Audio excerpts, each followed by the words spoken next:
What up guys, it's me Mikey, and for this video, my group and I, Vix, Hi guys! will share to you guys the game we invented called Slide and Shoot. And for this video, we'll explain the materials, the objectives, and how to play the game. Also, we will discuss about the application of physics in our game. So stay tuned and enjoy the video. Let's go Vix! Let's go Vix! Go Vix! Okay. Hi guys, I'm Jessen, and the materials needed for the game are 2 bucket bags and 4 ping pong sized balls. This game requires two teams. We are the Team A, and we are the Team B. The plot twist of this game is that I, as the shooter of Team A, will shoot this ball to the bucket runner of Team B. And I, the shooter of the Team B, will shoot this ball to the bucket runner of Team A.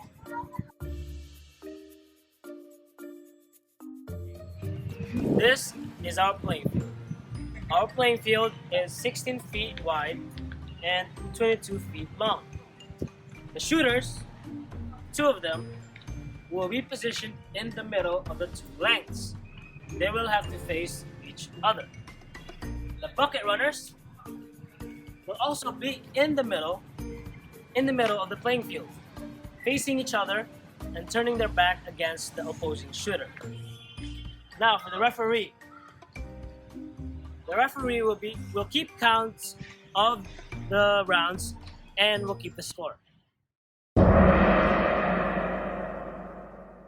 Round one. Fight! When the game starts, the job of the bucket runners is very simple. Both bucket runners start moving to the left. After they reach the left line, they're supposed to move sideways again to the right and reach the other line, and so on. The process just repeats. They do this until one of the teams wins the round. When the game does start and the bucket runner does not move sideways in 5 seconds, it counts as a violation. There is a consequence for each violation, and I will discuss it later on. For now, I'm just going to continue talking about the rest of the rules. In the beginning of the round, each shooter should only have 2 balls. They can only shoot after the bucket runners start moving. If ever the bucket runner stops moving even though he or she had already moved, then the opposing shooter can take advantage of that and get an easy shot. Also, they can only shoot on or behind the lines but not inside the playing field. The only time shooters can enter the playing field is when they need to rebound the balls they missed. While rebounding, only the shooters can rebound. Their bucket runner teammate cannot help them with rebounding. Shooters can also rebound the opponent's balls, but to make it fair, there is a 10 seconds violation. Shooters are not allowed to hold the balls for 10 seconds or more. Another of those if evers.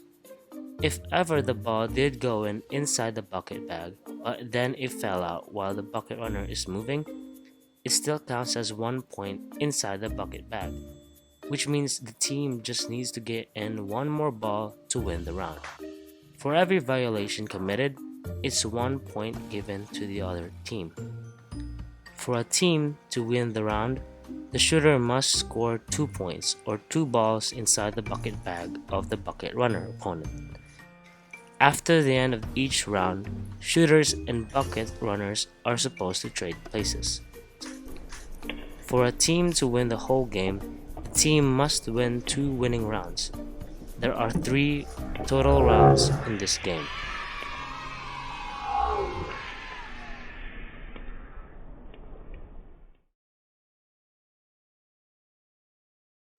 For this video, let us say that this is west and this is east. In terms of distance, the distance of both of the widths from the center of the playing field is 11 feet, and the total distance between 2 of the widths is 22 feet. When the bucket runners first run towards the left line, they are displacing 11 feet west, and going from the left line to the other side would be a displacement of 22 feet east.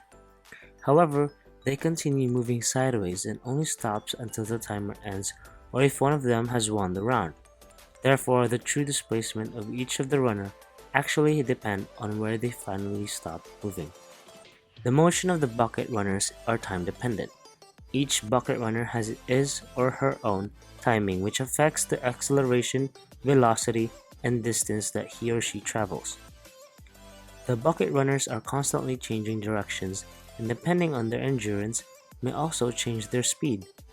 Therefore, acceleration, including constant acceleration, is very observable in this game. The balls that are thrown towards the bucket bags are going through projectile motion. The motion of the ball is not due to the force exerted on the ball by the hand, but actually by the force of gravity. The shooter must be able to estimate the distance between him and the bucket bag, the height of the bucket bag so he can perfectly time his shot and make it in. He also has to be very aware of the velocity of the bucket runner. Whatever horizontal velocity of the ball was as soon as the shooter shot it in the air is the same as after it gets in the bucket or after it hits on the ground. There is also momentum in the balls thrown since momentum is associated with moving objects and the mass of the object. The ball probably has a little momentum since its mass is also very little.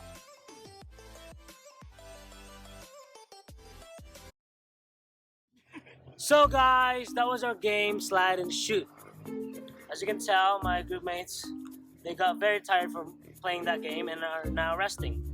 So guys, Slide and Shoot promotes exercise and allows people to socialize. So try it out for yourselves. Play with your friends and also with your family members. And if you guys enjoyed our video, you can give us a thumbs up, comment down below about your thoughts in our game. Subscribe to our channel, and don't forget to click the notification bell.